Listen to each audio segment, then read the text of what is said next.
जय जगन्नाथ।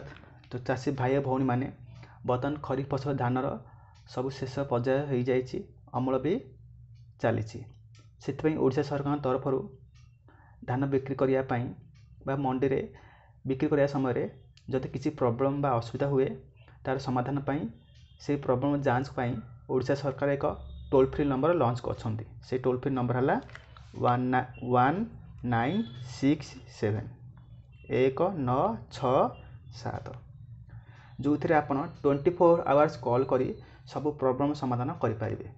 ये toll free number माध्यम आपण रजिस्ट्रेशन विषय जांच करें, पेमेंट विषय जांच करें, जेकोसी कंप्लेन बा ग्रीवेंस जहाँ भी किसी असुविधा अच्छी कष्ट अच्छी तार फीडबैक दे पारे, टोकेन बा एडवांस टोकेन विषय जांच करें, सबकि जार जहाँ भी किसी प्रॉब्लम अच्छी यही टोल फ्री नंबर 1967 माध्यम कॉल करी तार प्रॉब्लम कहे सरकार तार सॉल्यूशन देवे।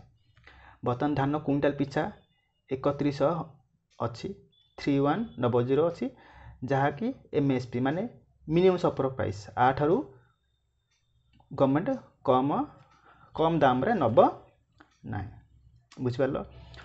तो किसी व्यस्त हूँ ना भाई भौणी मैंने जार जहाँ प्रॉब्लम अच्छी धान बिक्री हो पारना जहाँ भी किसी प्रॉब्लम अच्छी यही टोल फ्री नंबर 1967 को कॉल करी तार समाधान बाट पाई पारे। बुझे? थैंक यू, धन्यवाद।